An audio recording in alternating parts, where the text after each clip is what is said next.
मुझे पता चला कि मेंढक के मुंह में जो सिक्का था वह बहुत कीमती था, इसलिए मैंने एकदम नया बनने का नाटक किया जिसे एंटीक चीजों के बारे में कुछ नहीं पता। लापरवाही से पोर्सिलेन का एक टुकड़ा उठाया और दुकान के मालिक से उसकी कीमत पूछी। मालिक ने तुरंत झूठ बोलना शुरू कर दिया। उस पोर्सिलेन की तारीफ करते हुए कहा कि यह उसकी दुकान का सबसे कीमती एंटीक है, जिसकी कीमत कम से कम $50,000 है। जब वह पोर्सिलेन की तारीफ करता रहा तो मैंने जानबूझकर अपना हाथ फिसला दिया और पोर्सिलेन टुकड़ों में टूट गया। फूलदान भी गलती से सोने के मेंढक से टकरा गया। मालिक तुरंत गुस्सा हो गया।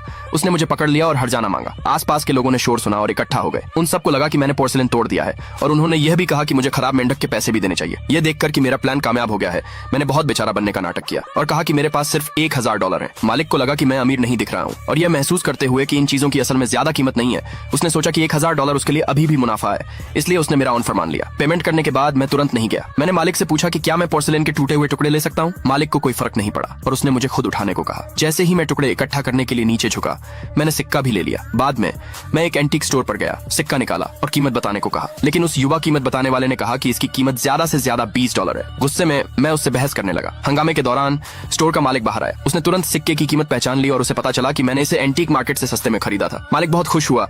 उसने कहा कि सिक्के की कीमत कम से कम $7 मिलियन है। मैं तुरंत डील के लिए मान गया। जैसे ही मैं जाने वाला था, एक को-ऑपरेटिव ने मुझे रोका। उसने मेरे ध्यान से देखने और प्रेजेंटेशन स्किल की तारीफ की और मुझे एक एंटीक एक्सचेंज इवेंट में शामिल होने के लिए $1 मिलियन का ऑफर दिया। मैंने उसका इन्विटेशन मान लिया। इवेंट में सभी ने अपने कलेक्शन दिखाए। एक अमीर नौजवान एक ताज लाया और सबने उसकी तारीफ की कि वह एक टॉप टियर एंटीक चीज है। यहाँ तक कि यह भी कहा कि यह किसी म्यूजियम में रखा कोई नेशनल खजाना हो सकता है, लेकिन मैं एक नजर में ही बता सकता था कि ताज नकली था। मैं खुद को रोक नहीं पाया और बोल पड़ा। दूसरे पार्ट के लिए कमेंट में यस लिखे।